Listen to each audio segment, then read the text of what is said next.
સૌથી પહેલા નંબરમાં રસ્તો આપ્યો નીચે નમીને. શેના માટે નમવાનું? આજે બધી જગ્યાએ કમરનો પ્રોબ્લેમ કમરનો નથી, એક અહંકારનો પ્રોબ્લેમ છે. પહેલું શીખવાડ્યું નમતા જાઓ, નમીને તમે નીચે જાઓ.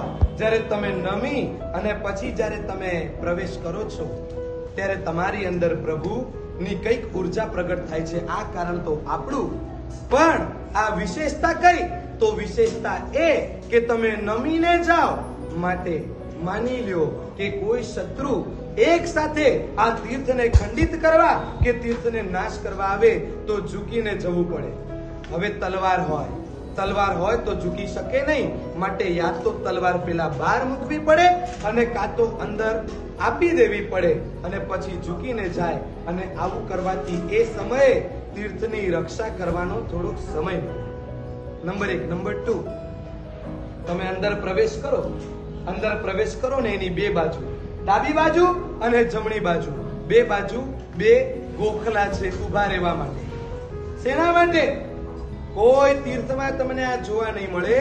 એ એના માટે રાખ્યા કે માની લ્યો સૈનિકો 4 છે, આપણી પાસે જૈનો બહુ ઓછા છે અને એ વખતે તીર્થ રક્ષકો અંદર આવી જાય અને કોઈ શત્રુ સૈન્યના એક પણ સૈનિક અંદર ઘૂસે તો બે બાજુ રહેલા સૈનિકો એક સાથે વધારેમાં વધારે 2 થી અંદર ના આવી શકે, તો 2 થી 2 લડી શકે.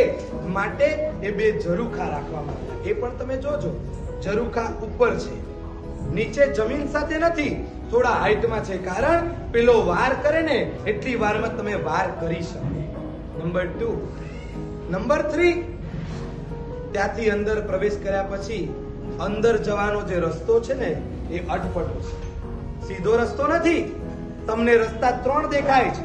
એક સીધો સામેથી છે, એક નીચે પાછળથી છે અને એક પેલો જ્યાં અત્યારે પેઢી બનાવી છે ને, પેઢી એની નીચેથી છે. અને એ રીતે 3 રસ્તા છે કે 2 રસ્તા બંધ કરી દેવામાં આવે અને તીર્થની રક્ષા કરી શકાય. અટપટા રસ્તા બનાવ્યા. નંબર 4, કઈ વિશેષતા? નંબર 4, એ તમારું જે જિનાલય છે ને એ જિનાલય આખું કિલ્લા જેવું બનાવ્યું છે. જિનાલય જેવું નથી બનાવ્યું, કિલ્લો બનાવ્યો છે. કોઈ શત્રુઓ તોપો ફોડે ને તો પણ અંદર પ્રવેશી શકે નહીં. આ 4થા નંબરની વિશેષતા.